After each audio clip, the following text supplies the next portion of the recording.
At the just concluded COP28, the federal government signed another agreement on the Siemens deal to improve electricity supply by generating about 12,000 additional megawatts.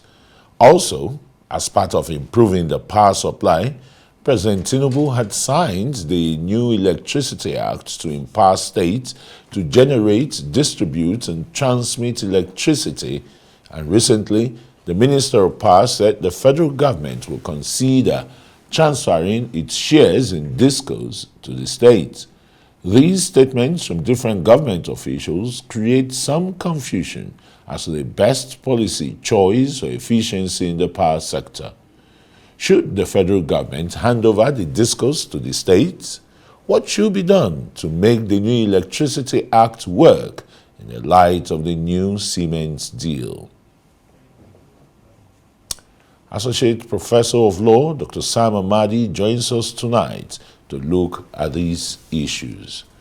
I mean, Nigerians have been talking about deregulation in the power sector that was carried out by the Jonathan administration. Some people aren't satisfied even with the level of electricity generation in the country as at today.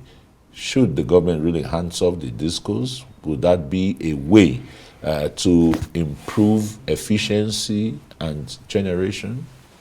Maybe not. But again, the question is, the new Electricity Act talks about states playing more role now. The states have been angling, particularly Lagos, say, look, we need to have more control over electricity. It's critical to their economic development. And so part of the new electricity law is to enable states to play more role. But the question then is, can the states deliver? Now, the minister is now saying that maybe they can trade off some shares in NIPP, which is owned by state local governments, and then ask the states to take their share in the DISCO. Now, the problem is that state shares also in DISCOs are notional, meaning that during the privatization, the majority share goes to the private investor, states take 40%, which is not backed up with regular call for equity. So the states are just, and then if they now give to the state governors, the idea is that maybe the state governors will be in a position to enforce performance, be part of the stakeholding. I think if that will happen, then the government should explore SPV, special purpose vehicle. The state shouldn't run it as state parastatal, because the notion of reforming the sector was to move away from public monopoly to competitive markets, even though we are still far from it. So it will be like going back. But I think the challenge that the federal government is facing is, if you look at other countries in the world, maybe distribution is usually local affair, quality of service, metering, all kinds of billing. Then the federal government or the federal regulator like NEC focus on transmission, network business that covers intrastate. But then the states we know today are almost, a few of them are not bankrupt, let's put it that way. A few of them are not that bankrupt.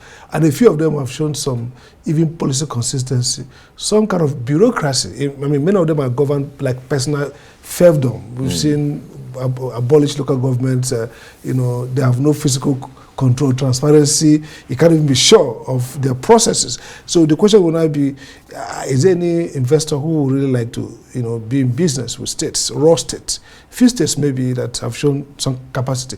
I know that Edo State, for example, the governor has set up a structure. He's trying to, he has even asked me to support him on that.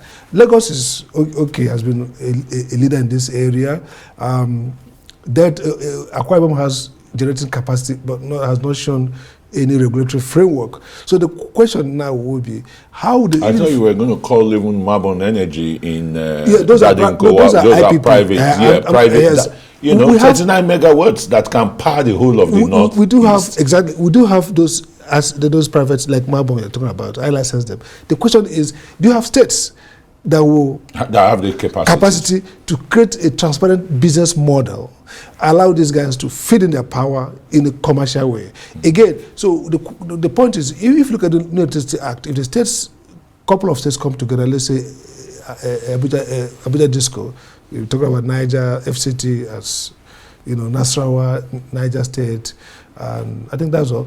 If they come together, the 5 states, the central northern states, if they come together, for example, and can create a business model that is bankable, transparent, the risks, then they can buy controlling share, but as a business, and then ready to be bought off by institutional investors who whatever they want, so they can buy them off. They don't need to hold share.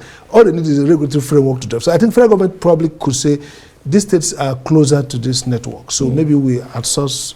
But Sam, let's look at the Siemens deal that was signed by the late chief of staff then, some more than 2 years ago.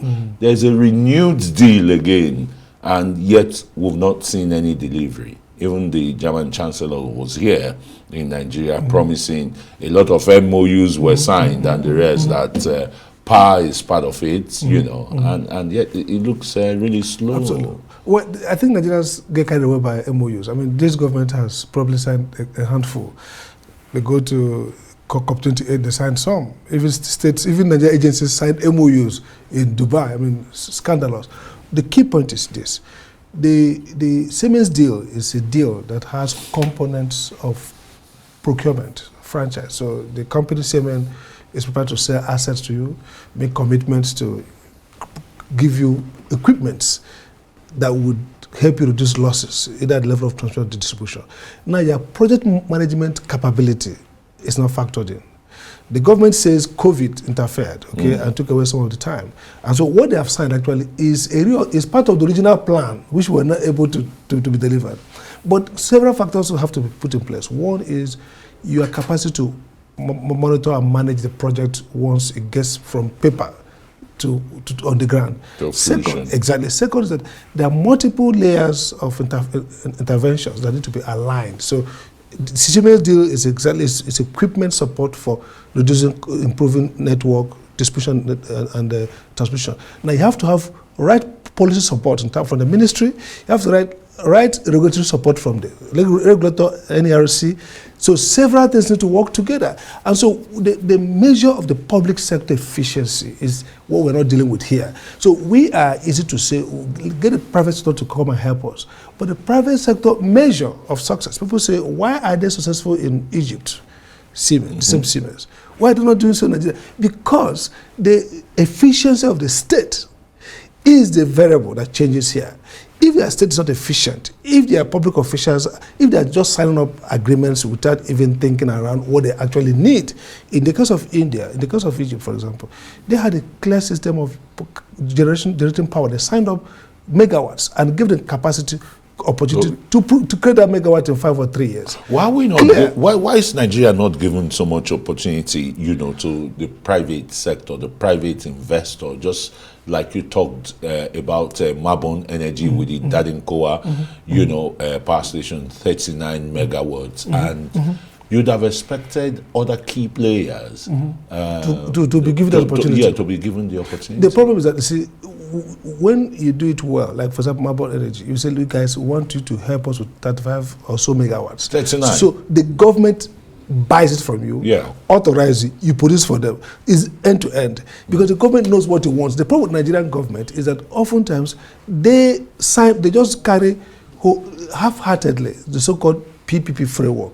If you look at China and elsewhere, the key thing is coherence. The public sector should know what they want and know what they want to contract and have thought through the process. So you don't say, Mabon Energy, give us that 9 megawatts to nowhere. You didn't think around transmission network to drive it down. You didn't think about Disco, who will sell it effectively to your citizens.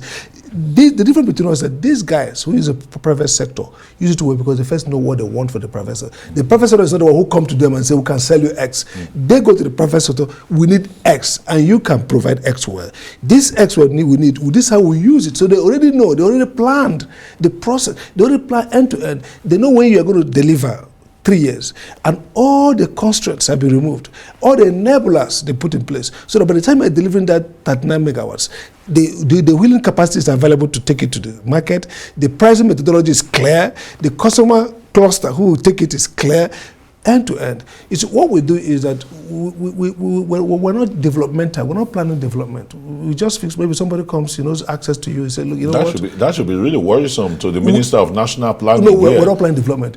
If you plan development, outcomes will be different. Look at concept plan development. Look at Taiwan, for example, how they moved and become the world net exporter of microchips. They planned it end to end. They created feeder institutions. They created clusters, small, medium, micro enterprises, and niche markets, training, support. So we don't plan development. We just wake up with, for example, if somebody says, look, we want to use renewable energy in the next 5-10 years, they identify the providers, enable them with fiscal support, taxes, waiver, all kinds of things, import. They will now know that next year we're going to face in 500 megawatts or 50 megawatts. Next year we'll face in that. So all that end-to-end will be planned and provided for. So what we are doing really is procurement. So whatever looks cheap, looks profitable, especially for private interests, will go in. When we are licensing, they say license IPPs. I license over 30,000 megawatts of private power. People come and get licensed. They didn't have any agreement with bulk trader.